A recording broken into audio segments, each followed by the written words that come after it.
여호와께 감사하라. 그는 선하시며 그 인자하심이 영원하리로다. 올 표 설교 마지막 결정판입니다. 여호와께 감사하라. 어찌하든지 올 한 해는 시편 136편 1절부터 26절까지 이 내용을 통해서 승리하는 삶, 또 축복받는 그런 한 해가 되기를 간절히 축원합니다. 이 감사 단어가요, 신구약 성경에 몇 번 나올까요? 196번 등장을 하는데 구약 성경에 132번 나타납니다. 그 가운데 우리가 지금 말씀을 듣고 있는 시편 136편에 26번 등장하니까 굉장히 많은 분량이 시편 136편에 들어 있습니다. 신약은 64번 등장을 합니다. 여호와께 감사하라. 이유와 원인이 있습니다. 왜 우리는 하나님께 감사해야 되는가? 3주 설교를 했거든요. 그 기억을 되살려 가지고 끌어오십시오. 다시 재생을 시켜야 됩니다. 반복해야 될 이유가 있습니다. 여호와께 감사해야 될 이유가 뭘까? 그 본질적인 원인과 이유가 136편 1절에 나와 있습니다. 하나님은 선하신 분이고 하나님은 인자하신 분이기 때문이다. 이것이 성도가 하나님 앞에 감사해야 될 중요한 본질적인 이유입니다. 자, 그러면 선은 뭐지요? 히브리어로 기억하시는 분? 이거는 좀 기억하자 그랬는데, 백정수 사모님, 토부입니다. 선은 토부입니다. 히브리어로. 자, 선이라는 뜻은 뭐죠? 선은 무슨 뜻입니까? 그는 선하시며 그랬을 때 선은 다 까먹었네 지금. 선은 좋은 겁니다. 기쁨, 그 뜻이 선이라는 거예요. 그럼 이 선하시다 그랬을 때 성경에 최초로 나온 부분이 창세기 1장입니다.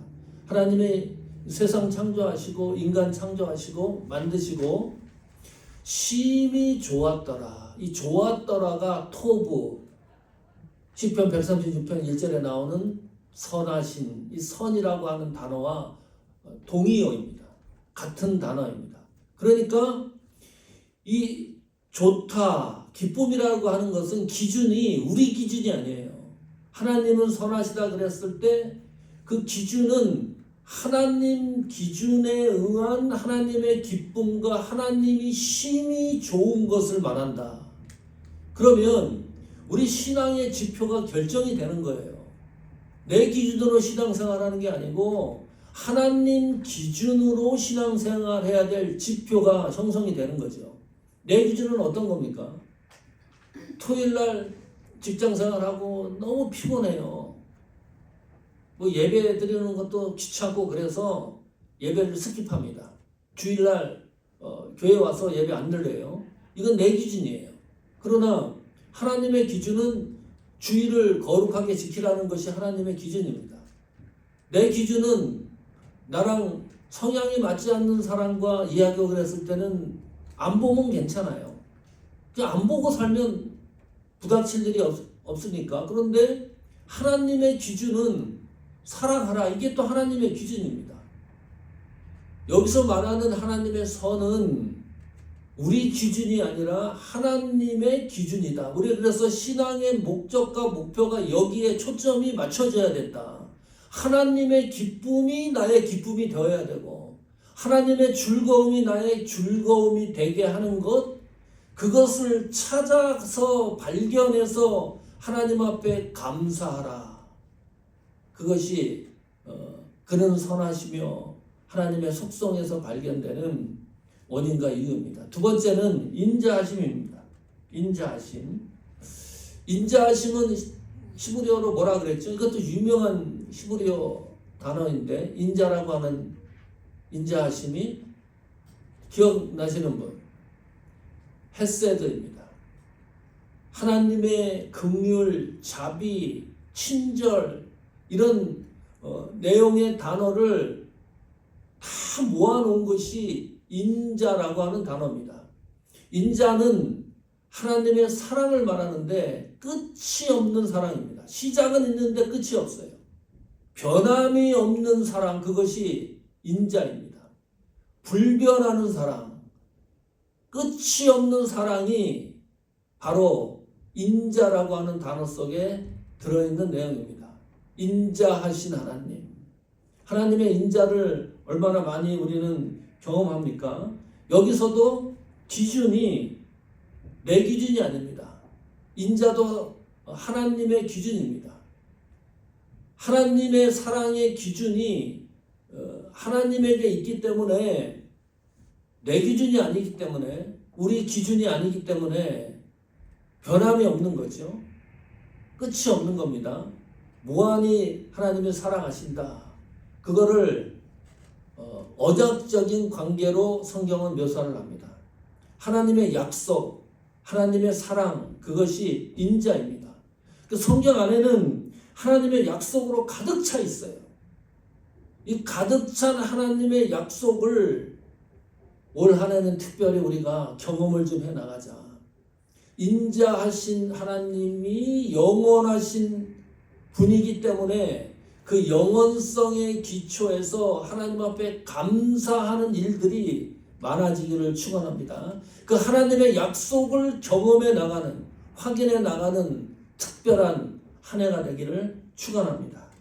그래서요, 그 하나님의 언약 약속, 이 사랑이 성경에 보면 표기를 어떻게 해요? 아브라함의 하나님, 야곱의 하나님, 이삭의 하나님이라 그러잖아요. 그러면 2025년을 살아가는 우리 사모하는 교회의 하나님입니다. 그 하나님이 역사성 있는 하나님이니까. 그리고 나의 하나님입니다.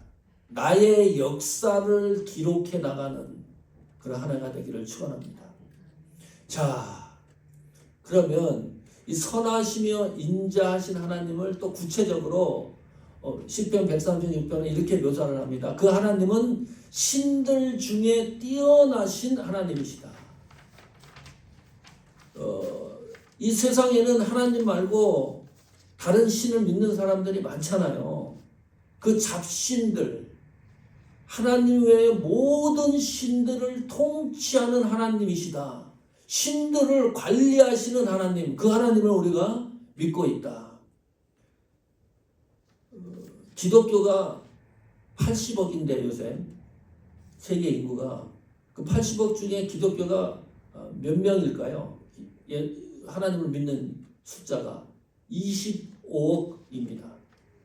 이슬람교도는 몇 명일까요? 20억입니다. 힌두교는 얼마일까요? 힌두교 12억이 힌두교를 믿습니다. 굉장한 겁니다. 기독교 인구가 25억밖에 안 돼요. 많을 것 같은데 불교는 얼마나 믿을까요? 5억입니다. 인구가. 그 정도 믿고 그러면 토착 종교 왜 각 나라가 있는 그 종교를 믿는 사람들이 약 3억입니다. 그러면 무신론자는 몇 명일까요? 아무것도 안 믿어. 10억입니다. 상상을 해보세요. 80억 중에서요 25억이 하나님을 믿는데 그 가운데 우리가 하나님을 믿고 있다는 거 이 한 가지만 생각해도 엄청난 은혜입니다. 내가 만약에 불교를 믿고 있다든지 지금 토착 종교를 믿고 있다든지 나는 신이 없다라고 아예 아무것도 믿지 않고 이 세상을 살아간다 그러면 끔찍하잖아요. 신들 중에 뛰어나신 하나님을 믿고 있다는 것이 그 하나 조건 확인만 해도 감사할 일이 너무나 많습니다. 요즘 대한민국이 시끄럽죠. 교회 안에서도 난리가 났습니다. 진보, 보수 이래가지고요. 보수를 외치는 데는 보수 사람들만 모이고 진보를 외치는 데는 진보 성도들만 모입니다. 어울리지를 못합니다. 저도 보수에 가까운 목회자인데 또 신학도 보수적이니까요. 그쪽에 가까워요. 최근에 트럼프 대통령이 성추문 사건으로 뉴욕 법원에서 유죄 판결을 받았습니다. 그런데 무조건 석방시켰어요. 왜 그런지 압니까? 대통령이기 때문입니다. 대통령 직무를 하는데 그것이 방해가 되기 때문에요. 그러나 유죄는 평생 기록으로 남는 거예요. 죄가 없어서 석방시킨 게 아니고 죄가 있지만 대통령 신분이기 때문에 무조건 석방을 해놓은 거예요. 우리나라 상황을 보면 개판입니다. 네. 지금 LA 막 이런 지역에서 또 모여가지고 한인들끼리 태극기 들고 성조기 들고서요 탄핵 반대를 외치고 있어요. 목사님들도 거기 막 참석을 하고요. 저는 탄핵을 반대하는 목회자입니다. 이것이 완전히 우리나라 정치는요, 이명박 대통령 탄핵했죠. 박근혜 대통령도 탄핵했습니다. 줄줄이 대통령만 되면 무조건 탄핵입니다. 계속. 노무현 대통령도 탄핵됐다가 헌재에서 이직돼서 대통령직 끝까지 했잖아요. 누가 대통령이 되든지 조금만 흠집이 나면 그냥 대통령을 목을 쳐버립니다. 그런데 이번에는요, 아무리 봐도 보수 진보가 아니더라도요, 너무나 잘못했어요. 윤석열 대통령이. 옛날 같지 않다니까요. 70년대, 80년대 계엄이 아니라니까요. 이 스마트폰이 있어가지고 생생하게 생중계를 합니다. 부대, 군인들이 국회의상 들어가고 또 법 절차를 어기고 헌법에 나와 있는 변호사들이 변호하는 거 보세요. 윤석열 대통령. 완전히 탄핵시키려고 작정을 했습니다. 내가 변호사라도 그렇게 변론 안 해요. 그 허접하기 짝이 없어요. 정확하게 뭐 얘기를 하든지, 그래가지고 구속영장이 청구되고 서울지방법원이 탈취가 되고 깨지고 난리가 났잖아요.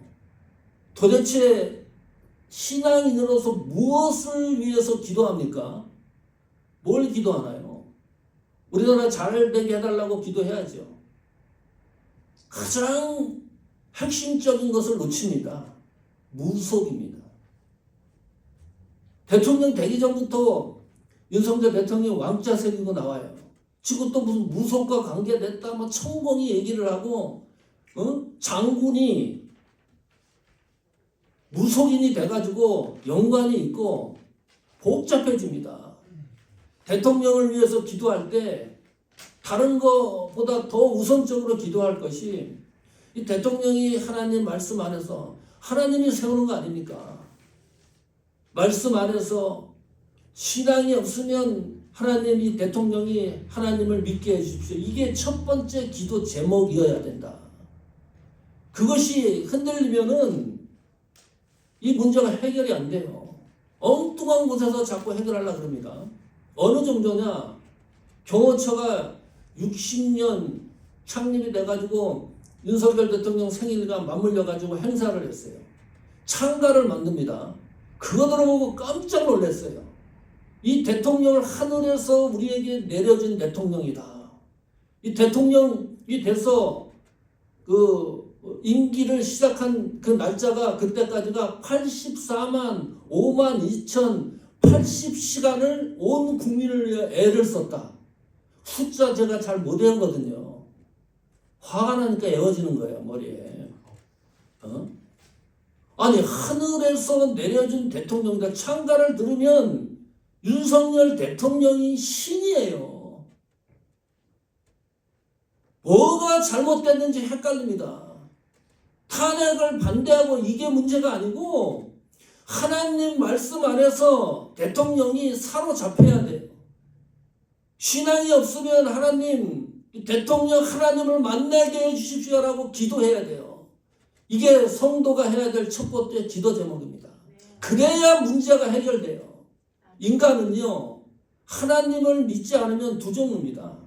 잡신을 믿습니다. 통계가 나오잖아요. 간단 명료해요. 엉뚱한 신을 믿습니다. 무속을 믿든지. 그러지 않으면 신이 없다 나는.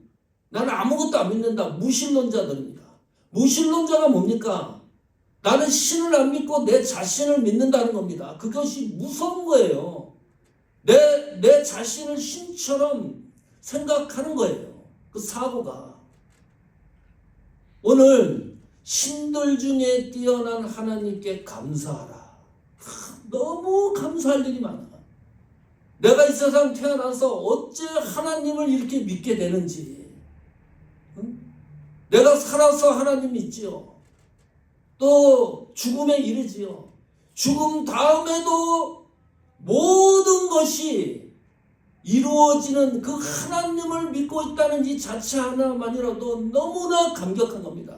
그래서 믿지 않는 사람들을 위해서 갈급해야 돼요. 그들을 위해서 기도해주고 하나님을 만나게 해주고, 하나님은 선하시고 인자하신 하나님은 신들 중에 뛰어나신 하나님입니다. 그리고 시편 136편이 또 소개를 합니다. 역사를 주관하신 분이다. 이 세상을 하나님이 만드시고 창조하시고, 또 이 시편 136편에 이스라엘의 역사를 기록해 놓고 있잖아요. 처음부터 가나안 지경 들어가기까지 촘촘히 기록해 놓고 있다. 감사의 폭을 넓혀놨습니다.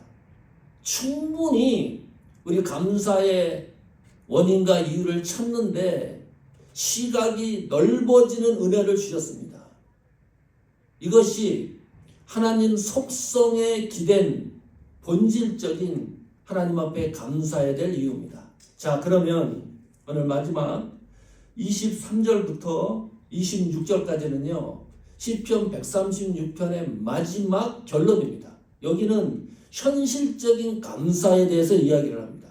지금까지는 지금 거리가 있었어요. 하나님의 자연세계를 통해서, 역사를 통해서, 하나님의 속성을 통해서 감사가 발견이 되는데, 이거는 우리가 살아가면서 피부로 느껴지는 현실적인 감사의 조건과 이유입니다. 23절 보십시오. 같이 읽습니다. 우리를 비천한 가운데서도 기억해 주신 이에게 감사하라. 그 인자하심이 영원함이로다. 시편 136편 23절부터는 주어가 바뀝니다. 136편을 꼭 읽어보라 그랬죠. 그 전에는 주어가 그들, 이스라엘이 주어입니다. 그런데 시편 136편 23절부터는요 주어가 우리로 바뀝니다. 3인칭에서 2인칭으로 바뀌는데, 이 우리 안에는 현재 2025년을 살아가는 우리가 포함되는 거예요. 성경을 읽는 독자가 깜짝 놀라는 겁니다. 그전에는 하나님이 세상을 창조하고 역사를 주관하시는 그 모습에서 감사의 조건과 의의를 발견하는데, 이제는 23절부터는요 그 하나님 말씀 속으로 내가 들어가서 이 사실을 확인하는 거예요. 비천한 가운데서 기억해 주신 에게 감사하라. 비천이 뭡니까? 높은 데서 가장 낮은 자리로 떨어진 상태가 비천입니다. 상황과 환경이 악조건입니다. 정신적으로 육체적으로 완전히 지쳐있는 상태, 그것이 비천입니다. 그런데 그 비천 가운데 있는 우리를 하나님이 기억해 주신다. 그 이유로 하나님 앞에 감사하라. 이것이 얼마나 감동적으로 가슴에 와닿습니까? 이게 충분 조건입니까? 비천한 가운데 기억해 주신 이에게 감사하라, 이 말씀이 얼마나 우리 가슴에 와 닿느냐. 별로 안 닿을 거래요, 이 말씀이. 왜냐하면 비천한 가운데 있는 상황을 해결해 주셔야 감사할 이유가 많잖아요.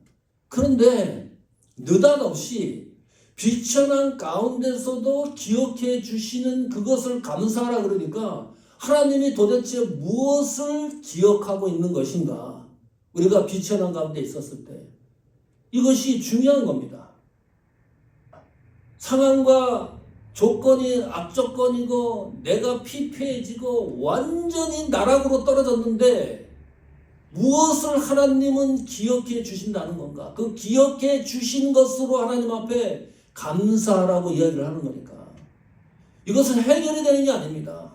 돈이 없는데 하나님이 돈을 채워주셨다. 감사할 이유가 많죠. 내가 병원에서 암 확인이 됐는데 하나님이 치료해 주셨다. 이 얼마나 감사할 일입니까? 사업이 망했는데 그 다음날 보니까 사업이 갑자기 성장을 해서 주식을 상장하게 됐다. 얼마나 감사한 일이에요. 그러나 비천한 가운데 있는 이것은 해결이 되지 않은 거예요. 지속적인 겁니다. 그런데 그 사실을 기억하는 하나님에게 감사하라. 하나님의 기억이 뭔가? 신명기 8장 3절입니다. 확인을 해야 됩니다. 자, 읽어보겠습니다. 너를 낮추시며 너를 줄이게 하시며 또 너도 알지 못하며. 자, 여기까지 잠깐만. 낮추고 줄이게 하고 너를 아주 그 광야에서 생활하게 한 것, 이것은 비참한 상황과 환경입니다. 육체적으로 정신적으로 아주 약한 거예요. 완전 낮아지고 줄이게 하고 그랬으니까 이 상황이. 그런데 자, 내 조상들도 같이 있습니다. 내 조상들도 알지 못하던 만나를 내게 먹이신 것은 사람이 떡으로만 사는 것이 아니요 여호와 입에서 나오는 모든 말씀으로 사는 줄을 내게 알게 하려 하심이니라.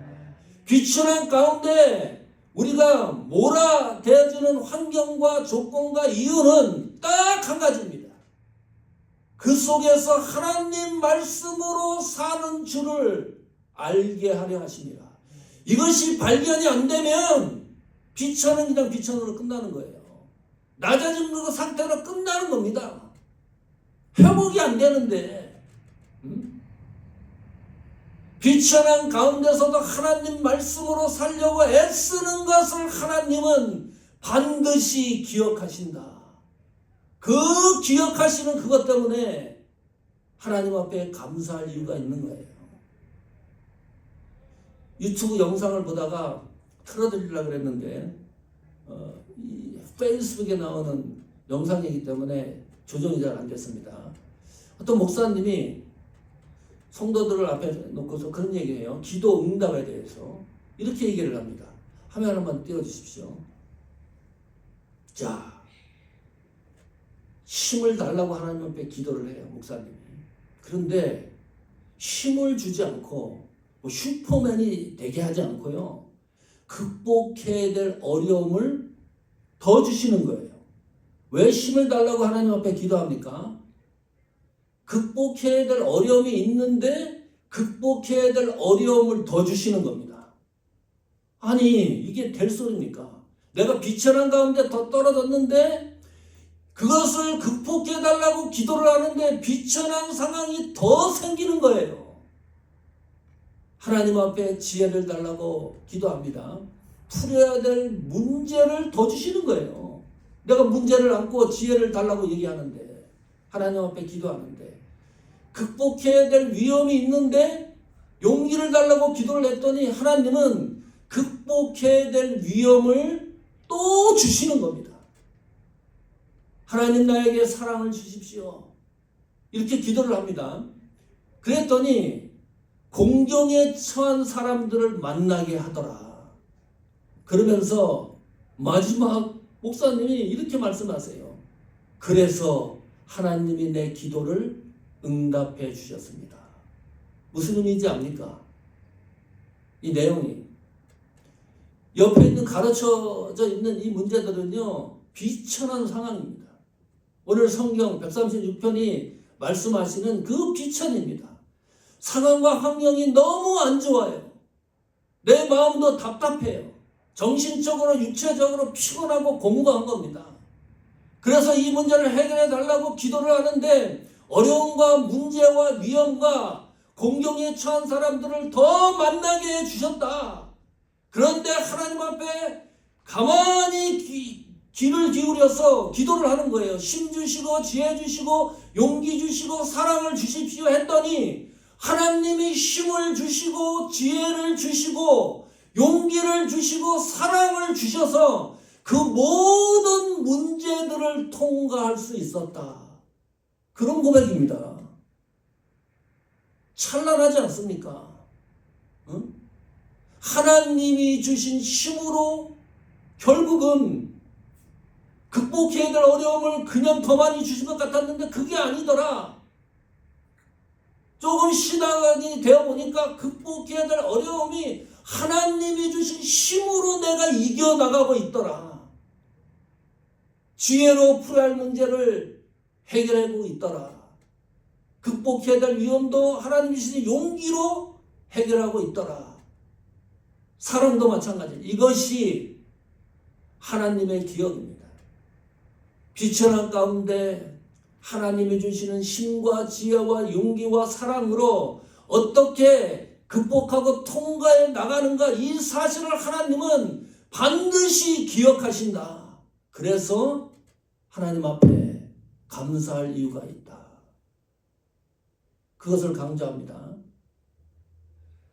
이 말씀을 가슴에 새겨야 할 이유입니다. 두 번째는 현실적인 겁니다. 24절 봅시다. 우리의 대적에서 건지신 이에게 감사하라. 그 인자하심이 영원하미로다 그랬습니다.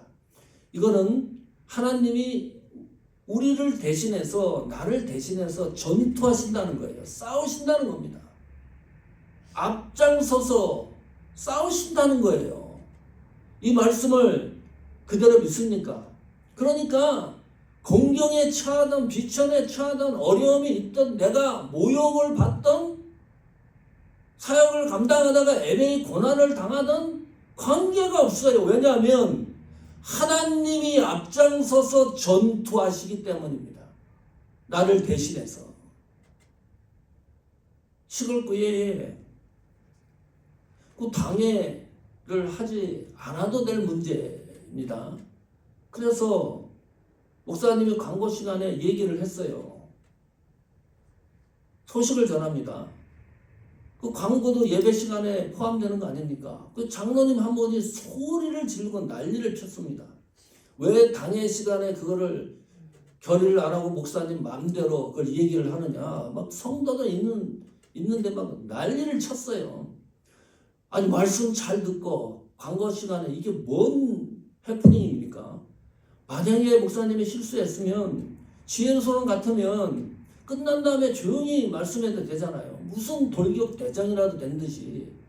그 시골에서요, 방앗간을 했습니다. 어느 날 불이 납니다. 집에도 불이 납니다. 완전히 하나님이 모든 것을 가져갔습니다. 얼마 있다가 이 장로님이 쓰러집니다. 휠체어 탑니다. 그러다 돌아가셨어요. 우리 시골에서 있었던 일이에요. 제가 목사님한테 예배 시간에 소리 질러서 벌 받았다, 이런 이야기 하는 게 아닙니다. 그렇게 착각하시면 안 돼요.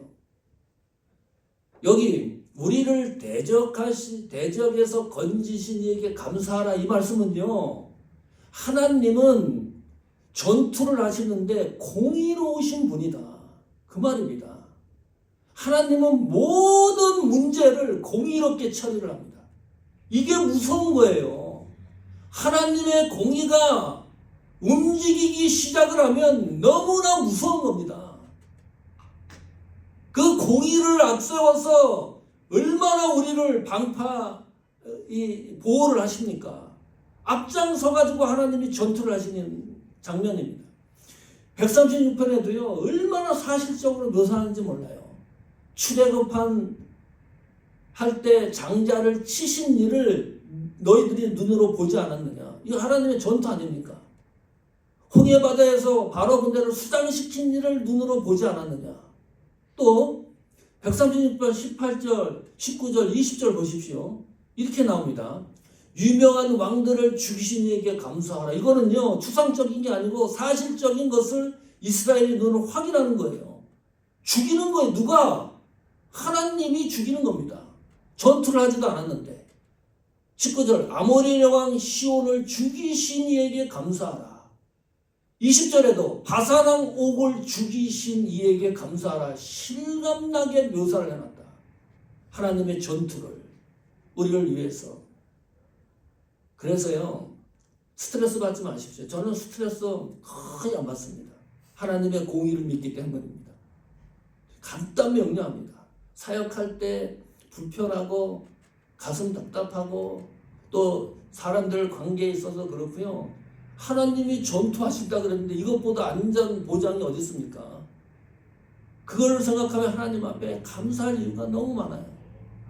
자, 또 현실적인 감사 세 번째, 시편 136편 5절입니다. 예, 25절. 모든 육체에게 먹을 것을 주신 이에게 감사하라. 그 인자하심이 영원하미로다. 이거는 하나님이 먹여 살린다. 이거 믿습니까?